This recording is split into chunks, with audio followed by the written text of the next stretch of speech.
So, Minister Lokesh, welcome to London. It's a privilege to have a visionary leader, a technocrat, someone who's always been a grassroots reformer amongst us today. And so, thanks for joining us. The story of Andhra Pradesh is very well known. You have very quietly but very confidently taken the state to different level altogether. And the Vision 2047, whether it is the 2.4 trillion ambition and all the numbers that I saw in the presentation by Abhishek, it was also pretty evident to me that you are not just chasing numbers, you are architecting a future. And while we will unpack in our conversation the story of Andhra Pradesh, I think it will be a great way to kickstart our conversation by also learning a little bit about your personal journey, the man behind the vision, and somebody who I believe is equally comfortable with GDP numbers and spreadsheets at the same time decoding AI. So it'd be amazing to hear your thoughts. No, thank you very much. Thank you, CII. Thank you to the Indian High Commissioner and his entire team for hosting me here. Really appreciate it. Just to quickly, before I jump into my background, I know Abhishek stole my thunder by making the presentation. But 3 reasons why Andhra is able to deliver. 1, we have a leadership with track record. Our Chief Minister requires no introduction. He's done it in the past with a combined state. He's doing it all over again with the new state. 2, speed of doing business. There's no state in India that's talking about it. Everyone's talking about ease of doing business. But let's understand it now. All of the companies here, the kind of investments that they're going to be making could be 10 million, ranging to about $1 billion or even more. A 6 months delay in your project throws your entire business plan. It completely goes out of whack. So we as a state understand the importance of speed of doing business. And I'll give you a few examples of how we got it done.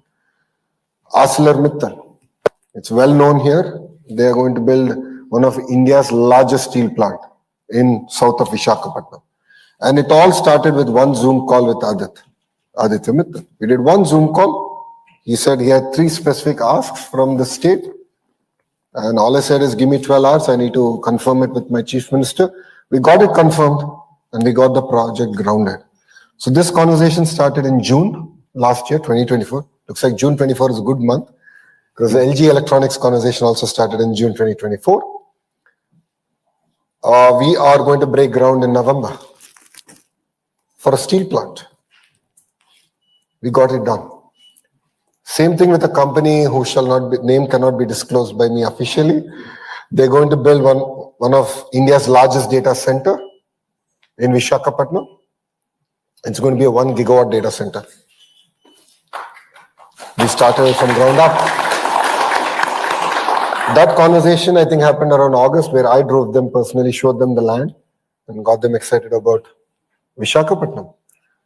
To the domestic companies like TCS, with Chandra, I had this conversation, and TCS, because of the economic value that they add to the entire ecosystem and being IT, and you understand this better, we gave them land at 99 paise.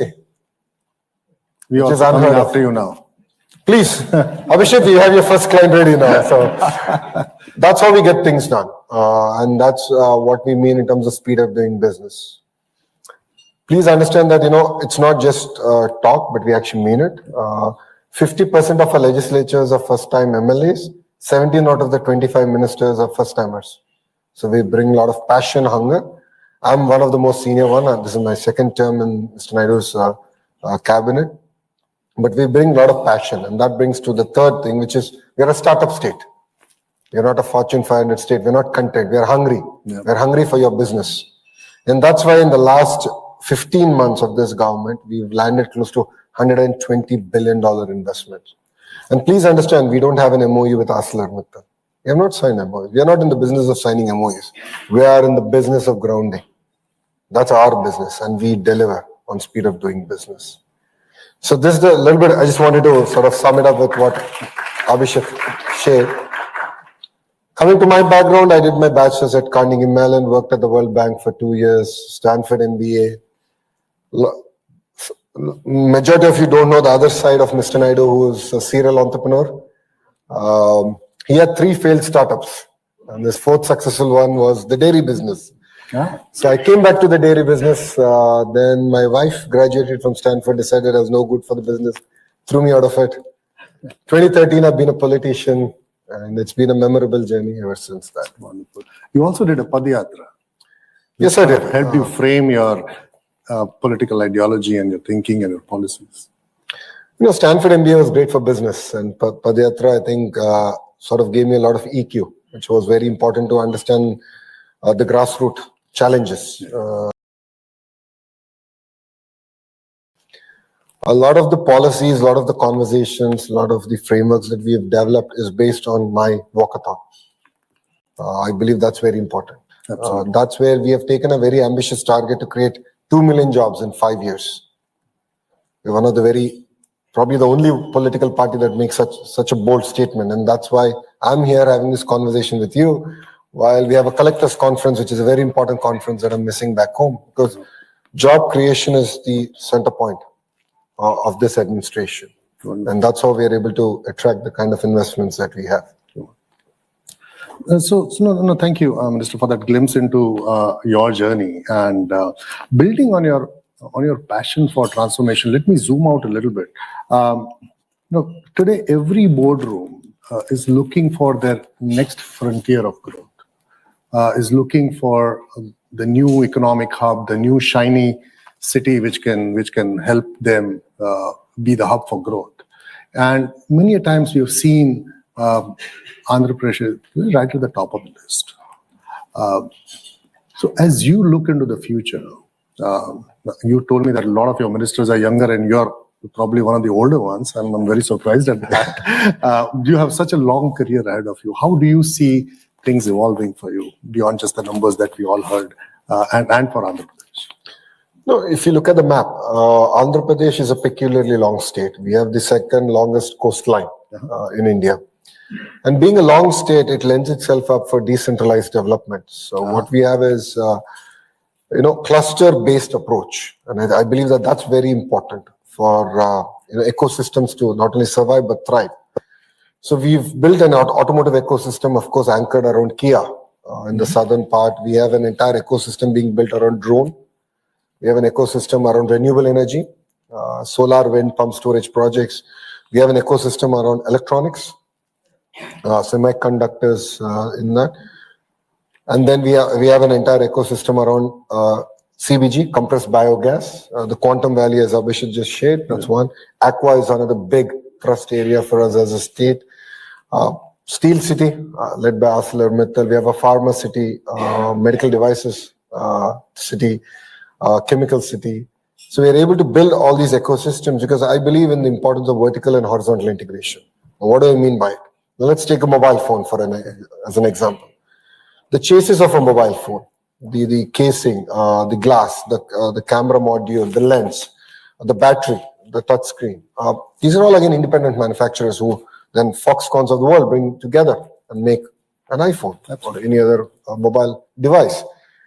What I see is missing is clusterization. And I believe in the power of 100-kilometer radius.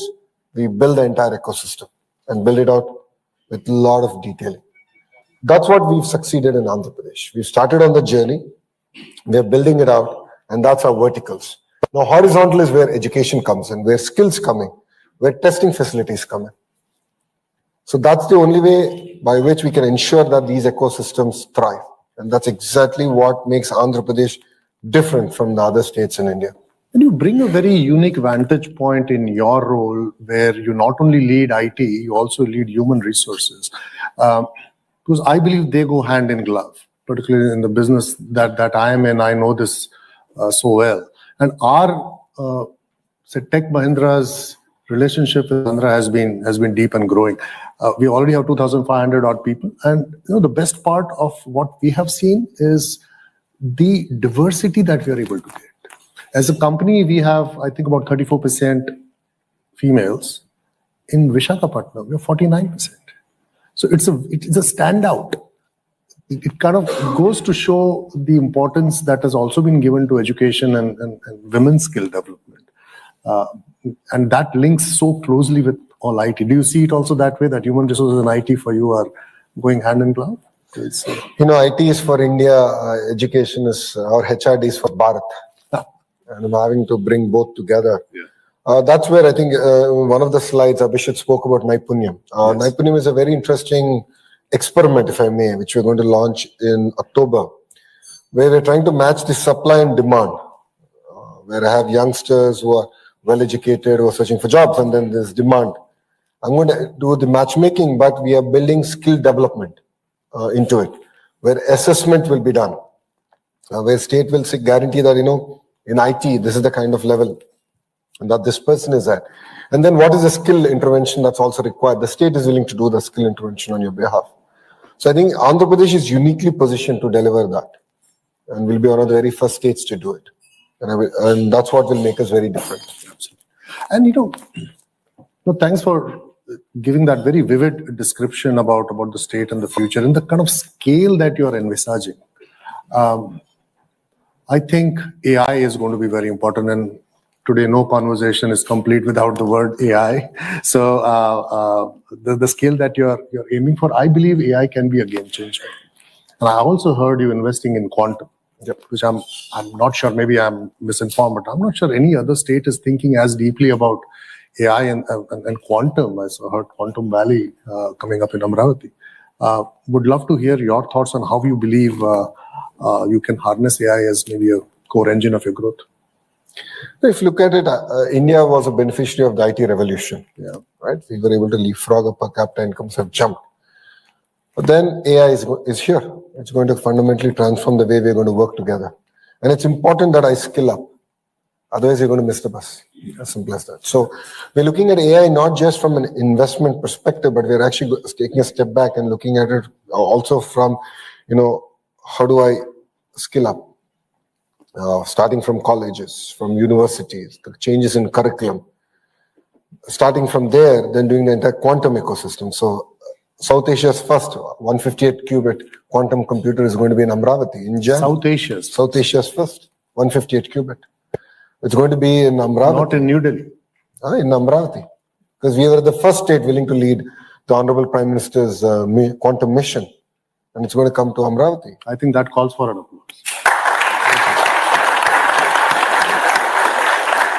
And then we're going to build the use cases on it. You understand? Quantum requires use cases. We're going to build the use cases on it.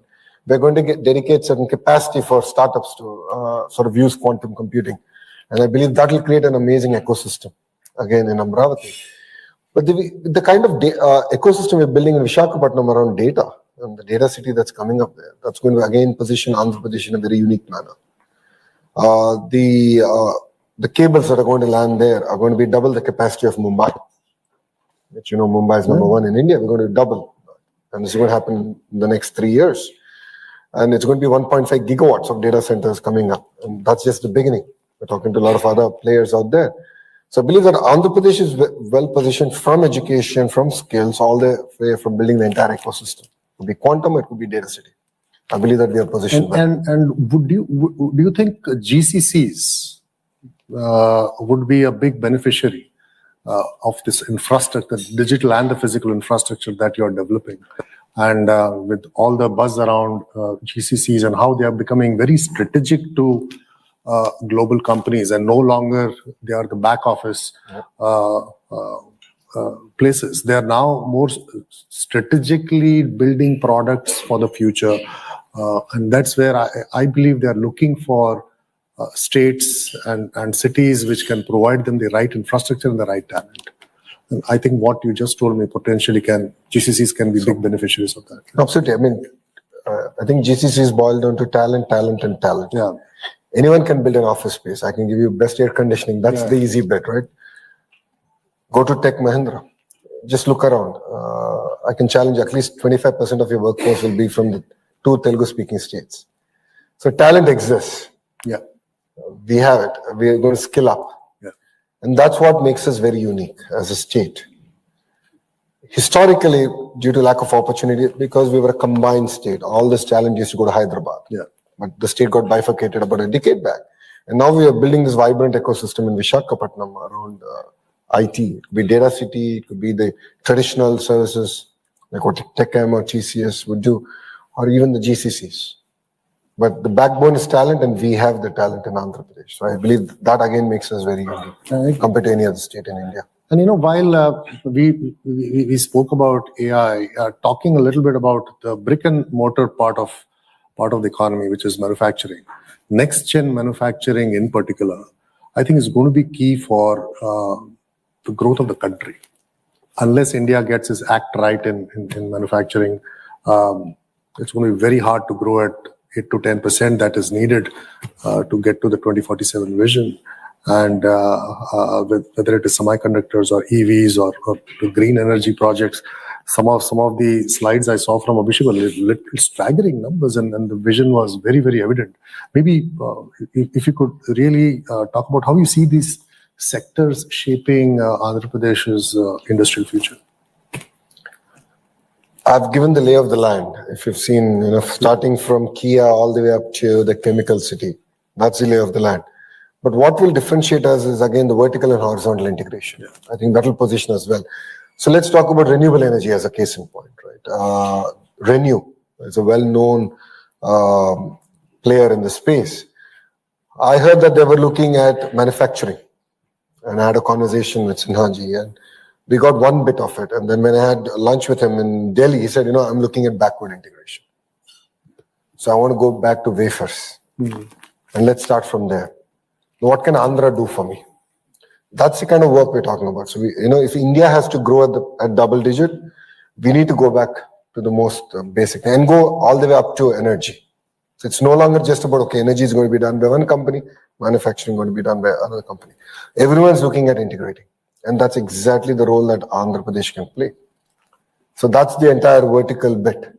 And the horizontal is the education, the skills, and the testing labs. And that's what again makes Andhra Pradesh very unique compared to other states. We are doing this in compressed biogas. We're working with Reliance. It's close to about a $5.5 billion investment coming into Andhra Pradesh. And they've not succeeded in any other states, but Andhra is moving fast. Close to 80,000 acres of barren land is going to be given on lease to Reliance by end of October, so they can grow Napier grass, which can then be used to generate compressed biogas that can commercially be used for various other products. So that's the pace at which we want to move. And it's all concentrated in one zone, one district, which has quite a bit of barren land. But then that's where education comes in. So I'm already working with their team and say, okay, what's the curriculum? What's the kind of talent you need at the factory level, at the agri level? And that's the kind of role that we play. See, once you shake hands with Andhra Pradesh, it's no longer your project, it's our project. So together we do it. And as Abhishek has just shared, I think I'm on close to 12, 13 WhatsApp groups where every week my office gives an update. Okay, this is what we agreed this week, this is what has happened, this is the status. So I don't know about whether your CEO will follow up with you on a weekly basis, but rest assured, I will follow up on a weekly basis. No, that's just so amazing. The kind of velocity that we see coming from bureaucrats today and politicians today actually far surpasses what we see in the corporate world. And while many states come by and talk about their economic plans and policies and trying to attract investments, from your vantage point, what really makes AP different from many others? I mean, you did talk about it in various questions I asked you, but if you want to just distill it down to 2 or 3 things that you believe that AP is really differentiated as compared to many other states, because I'm sure this audience here would have heard many other states coming in. So maybe if you could. So 3 clear reasons. 1, leadership with track record, which no other state can offer. Yeah, we've done it once, we'll do it all over again. No second thoughts about it. 2nd, speed of doing business. I've given clear examples of how we've come to achieve it. I can challenge you to find another state that can do it at the pace at which Andhra Pradesh can. And we'll beat them. No second thoughts about it. 3rd, we're hungry for your business. We'll bend backwards to land your investments in Andhra Pradesh. No second thoughts about it. I'll give you an example of it. Another example. It's no public knowledge. Skyroot, which is the SpaceX equivalent of in India, started by a very young entrepreneur. He met the Honorable Chief Minister in a dinner and said, the land you're offering is a bit expensive. Can you reduce the price? I mean, he had an open conversation with the CM. CM said, done. They arrived at a price. Then this entrepreneur was quite smart. I mean, he is an entrepreneur for a reason. He calls me and says, the CM offered me a price, but can you do better? I said, okay, we are beating around the bush. What is the price at which you want? He said, X. I took it up to the cabinet and I got it cleared. It's 300 acres given to them. They're going to build the entire space ecosystem. It's a 5,000-acre space city we're building with them as an anchor. And all this happened in a period of 1 week, 7 days. And I think we took 7 more days. In my view, it is 7 days too long. We could have done it in 24 hours. And Abhishek has clearly stated there are many examples where 3 days we cleared proposals. So we did all the 3 statutory meetings where we discussed it threadbare on proposals and we cleared it. And we're willing to do that for any of the investors. So it doesn't necessarily have to be a large or mega. Every investment is important for us. And if you want to be a $2.4 trillion economy and we want to grow at 15% CAGR, up from we're about 11% today, we have to fire on all horses, and we're quite clear that we are going to do it. So it's evident that while you have the strategy, you have the right culture that you're brewing in the government, the performance centricity, the speed, the scale, and as they say, culture eats strategy for breakfast. Yeah. And I think that to me is coming out clearly. That is a very clear differentiator that you have compared to before that, and you kind of built a compelling case for the edge that Andhra Pradesh brings. But finally, I would also like to ask you about the diaspora and the soft power of the diaspora. Telugu diaspora here in UK and overall in Europe is a very, very powerful network and a soft power, if you will. How do you see the role, and how do you see them as ambassadors of Andhra Pradesh? No, Telugu diaspora is massive. No second thoughts about it. They're pretty much now in all the boardrooms out there. And they play a very important role in being the brand ambassadors of the state. So my appeal to them is that, we are ready. We are here. We'll make it a worthwhile journey. That's been my pitch. And we've seen early success stories of those sort of now coming about in Andhra Pradesh. So they'll continue to play a very important role, and we'll actively engage with them. We have APNRT, which is for non-resident Telugus, which pretty much works across the globe. And we look forward to actually landing these initiatives in Andhra Pradesh. No, thank you.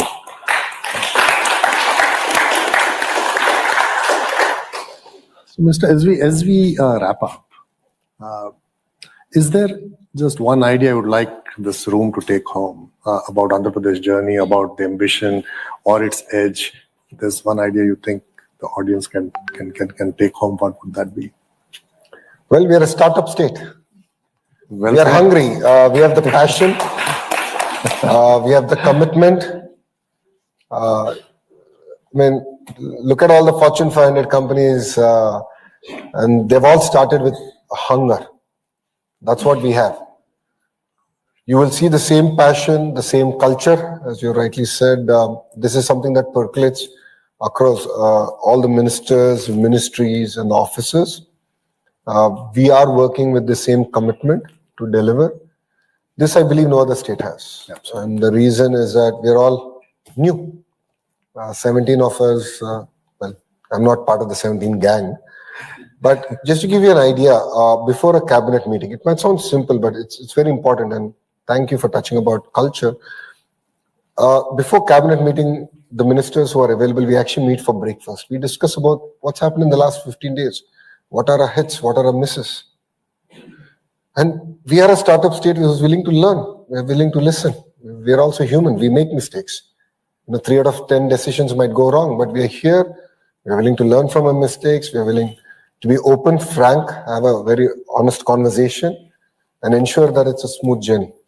And I believe this is something that's very unique to Andhra Pradesh that no other state in India can offer. Yeah, absolutely brilliant. And thank you so much for a wonderful conversation, and thank you for connecting the dots so well.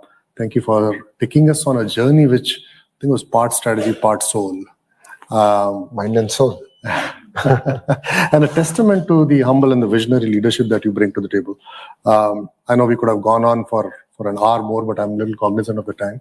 I would love to have some questions from the audience as well. But before we do that, I will be remiss if I don't congratulate you on the phenomenal, incredible performance of your son. Thank you. Not many of you would know, but I asked your team whether it would be okay to talk about this, and they say it's okay. So your son Devansh, he became he broke the world record this week. It's been 2 months. 2 months. But he got the award officially Just this week. 3 days back. 3 days back, and He got me to UK. So I'm Devansh's father. That's a very proud moment, I'm sure, for you and your family. And genius runs in the family, I guess. He's smarter than me. I'll leave it there. At 175. So he solved 175 checkmate puzzles in 11 minutes and 59 seconds. My gosh. And this achievement shadows everything else that Lokesh talked about. Yeah, I know. I agree. Yeah, no second thoughts about it. So, with that, I would like to carry the dialogue forward with the audience. Shil, how do you want to do this? We have mics in the room, and just state your name, which organization that you represent, and try to make it concise so that we can get a few more questions. So, Honorable HR Minister Lokesh Garu and Kishorji, my name is Dr. Kishore Babu Chansani. I'm a pharmaceutical professional based in Ireland. Mic is probably not working. Go ahead, we can all hear you. Yeah, I'm a pharmaceutical professional based in Ireland. I have a startup company that I started a year and a half ago. We're developing high-value medicines for the EMA market, which is 26 member states in the EU and UK, which we are going to be commercial next year. More than a question, with the knowledge that we develop in the pharmaceutical industry and the passion that I have for Andhra Pradesh, my colleagues that I developed an expert note that I would like to submit to you. It is about developing an effective ecosystem for pharma and health. Absolutely, yeah. Which is somewhat missing when I try to see the business partnership of EMA region with India. It's there everywhere, but we developed something that a short report of 2 pages that I would like to submit for you. Checking reviews on maybe you can go to task force. That's my submission. Thank you. On pharma, if you look at it, in Visakhapatnam, we've landed quite a bit of the larger companies. Laurus Laboratories is building one of their largest center ever. And that will create the vibrant ecosystem to start off. But we would love to hear from you. I believe on the vertical and horizontal. Again, go back to the basics, right? That's very important. And the testing ecosystem, the research ecosystem, and that's going to be very critical. So I'll take the note from you. You can share it with me. Thank you. Maybe one question from this side of the room. Yes, please. Tanu. Okay, we can hear you. Go ahead. Scott is again present before.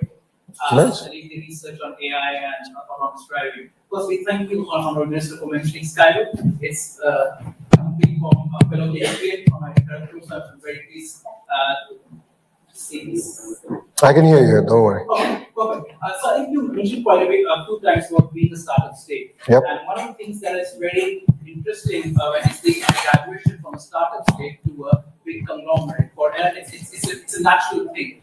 And I was wondering, with your experience and also the honorable minister, what would you need to keep in the state to keep the nimbleness and the responsiveness in the speed? Because as size grows, history suggests that there are challenges, and there are successful startups and there are not successful startups. So what would you you think you need to keep in the state, keep that nimbleness and the attractiveness? It boils down to culture. It's about, every investment is important. Every investor is important. And it's not just about attracting new investments. It's also about going back to companies that have already invested and trying to understand how Andhra Pradesh can be part of their next investment and growth trajectory. So the culture to just listen and be there and stand up for what we believe is right, I think that is very, very important. And that is something that from the Honorable Chief Minister down to the entire administrative service, we're driving with a lot of rigor and energy. So every time I come across an article where I believe we have missed an investment, the team hears it from me. Abhishek is giving me a smile because I message him directly. I message my industries minister because there's a group of ministers that look at investment promotion. We're very frank, we're very open. We're like, this is an opportunity that we have missed. How is it that we missed? Where did we go wrong? How can we learn from it? So whatever has happened, but how can we learn from it? If you have that bent of mind and that culture permeating from the Chief Minister all the way down to the entire administrative service, I believe that can be potent and an amazing catalyst. And that is something that I believe that we should hold on to. And we should not be complacent. From this side of the room, maybe.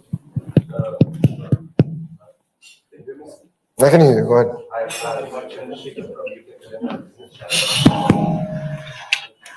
Nice to see you. Thank you. I just got a couple of questions, interlinked questions. We have recently had a free trade agreement from BJP Yep. India.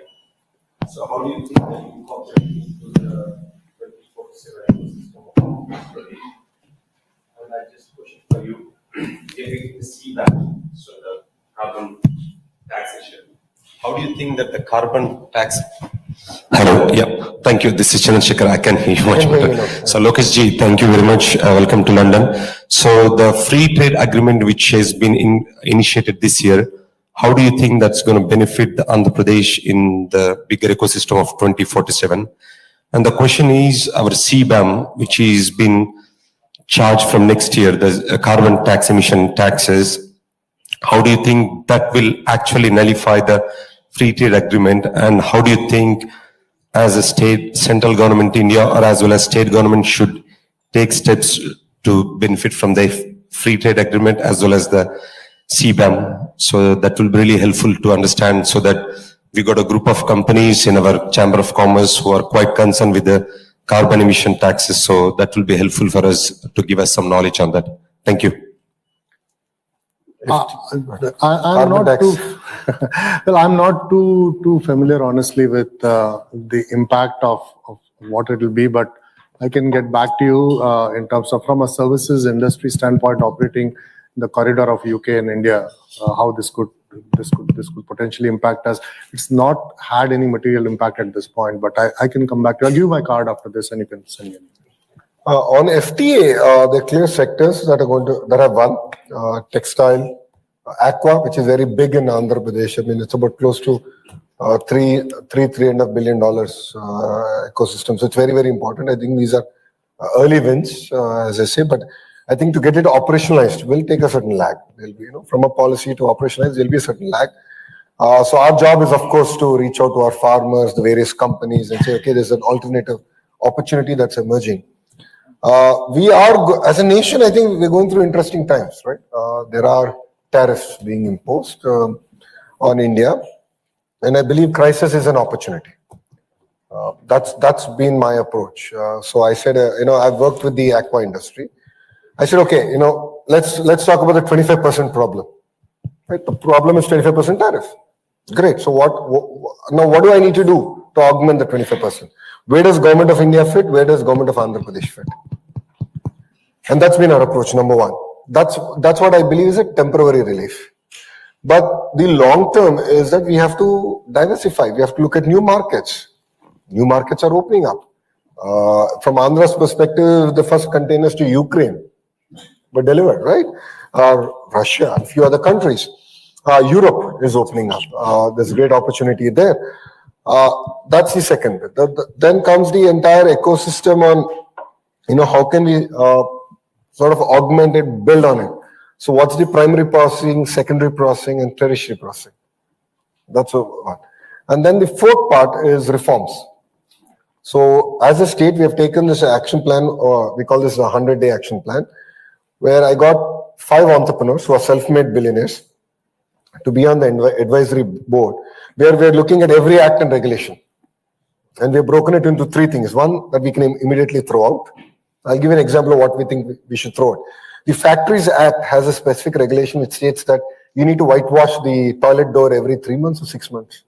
This is the most ridiculous thing. I mean, who whitewashes a toilet door anywhere? It's still there. So these are regulations that I believe that we should do away right away. Second are things that require changes as way of legislation.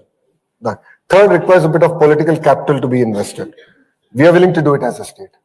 So I'll give you an example of this. So I met Ashwini Vaishnavji, who's the Honorable Minister for Railways, IT, Electronics. And I told Ashwini ji, throw me a challenge that Andhra Pradesh can solve. He said, Lokesh, 2 things. Labor reforms and get rid of Nala tax, land conversion. I did both in 45 days. We did it. Because we have the spirit, we can do it. And that's been the hallmark of the administration. And we'll do it again. So again, tariffs is it's a crisis, I agree. And it's an opportunity for India to shine beyond singular market. And I believe that we can do better. So that's been our approach as far as FTA and the entire tariff landscape. Thank you, boss. We have time for one last question. This gentleman here. I have a very small question for you, Honorable Minister. I'm a journalist visiting from India at London School of Economics, and my next destination is, of course, Stanford, just like you. The question is this, that when you or your father started 1992 dairy, did this thought come to your mind that you would offer land at 99 paisa? What was the mantra behind this? Okay, on this the question I should have reserved for my own podcast with you to go viral. But nonetheless, I'll take this opportunity here. Well, so Mr. Naidu is a strong believer that the family shouldn't depend on politics for livelihood. He's a strong believer of that. And he's been very vocal about it. That's why he started 3 companies before dairy. And he's a relentless. I mean, if you look at it, his success is persistence and perseverance, right? And he brought that even to family business. But I should credit, it's not just him, because he was there only for a year. After that, it was all my mom who ran the business. And then I joined, and then, of course, my wife, Brahmi, who's also Stanford MBA. We understand, being part of a business family, we understand the importance that government plays. Land is just one component of it. Energy, cost of energy is a very important component of it. And creating an enabling environment is very, very important. See, what I believe is India should grow at double digit, no second thoughts about it. And there are fundamental things that we need to solve. I'm sure you saw the presentation where we are offering 700 services on a single WhatsApp number. We are the only government on this planet to do that. And we're doing it with a lot of rigor, a lot of focus, using technology as an enabler. We believe that this can accelerate the entire approach. So I'll give you another example of it. Let's talk about energy costs. So in fact, funny, I was having this conversation today. I said, it's about, okay, this is how much it's costing us. So this is how much the consumer should pay. I said, flip it on its head. Let's say what is the lowest cost of energy in India? X rupees. Let's go minus 50 paisa and work backwards and say, what is the price at which I should procure energy? What is my operational cost? Today, Andhra has X as an operational cost of energy. I said, why is it so much? I want to challenge the status quo. Why are we inefficient? Where are we inefficient? And how do we cut our costs? So I believe that these are going to be strategic advantages for us as a state. On the 99 paise, IT plays a very important role in building the ecosystem, right? I'm sure sir can vouch for it. Every IT job that directly you create, indirectly close to 7 jobs get created. We understand the power of it. I mean, Mr. Naidu understands the power of it. Now, how can I differentiate as a state? Talent, of course. Second is land, which is one of the major component and cost structure for IT companies. I offered it at 99 paise, which no one believed it's possible. And I got it done. And I got it done through cabinet. And now there is a policy called lift policy. The first 100 companies in a certain category opt to Andhra Pradesh, they're going to get the same 99 paise deal. It's a policy. It's going to stand the test of time and politics. So whatever we do it with a lot of thought, a lot of persistence and perseverance, and we execute on the field. That's how we got TCS. That's how we got Cognizant. And there will be a few more announcements in the next few months coming to Visakhapatnam. Thank you. How much time do you have? 5 more minutes. A lot of people pointing for questions. And do we? Okay. So I think we'll just wind up now. I think that gentleman will just take one last question from this gentleman here. He's been raising his hand for a long time. Thank you very much. I'm Phil Rush from Ivanti Global. We're really encouraged to hear your focus on speed of doing business and welcome the mentions earlier around P4. We're exploring making an investment of around $250 million over a 3-year period. That would be in electric buses and an assembly plant that would be great to do in AP. How, or is it possible, for us to get that kind of deal through with yourselves in the kind of timelines you're talking about? Maybe a week. Thanks. Not maybe. We can do it in a week. We can shake hands. No, but so Abhishek Kishore will stay back and lead the conversation. So I would request all of you to call Economic Development Board your single port of call. So it's professionally led team. The website is out there. We can give you we can share the numbers with CII and they can then onward share it with you. It's a professional led team, so they're vertical specialists. So EV has a specialist who will reach out to you and have a direct conversation with you in that sense. And every deal that comes in gets tagged on an IT platform. I'm the IT minister. There will be an IT platform, and we review it. We review it on a fortnightly basis to ensure that we are living up to our end of the bargain, which is the speed of doing business. So that's the way we've approached it so far. That's the way we made deals. And it all depends on the number of jobs you're going to create. The more number of jobs you create, the more time you'll get from me. So, in terms of investment, though Reliance is not in the top 5 because we have bigger companies, but the number of jobs they create is very important. The CBG creates a maximum number of jobs. So they get the most amount of time from me. So literally on a daily basis, you won't believe, on a daily basis, their team updates us on a WhatsApp group where we have the revenue minister who's in charge of the land. We have the energy minister who's in charge of the larger CBG project. And then as a GM chair, I'm there and all the IAS officers are there. On a daily basis, we review it. We agreed on this target. Where are we today? So this is the way we actually work with companies. We're doing the same way with Oberoi's and the hoteliers because they're very strategically very important. So we're very transparent. We just follow up, make sure that things get grounded, landed, and they're executed. So we look forward to having this conversation.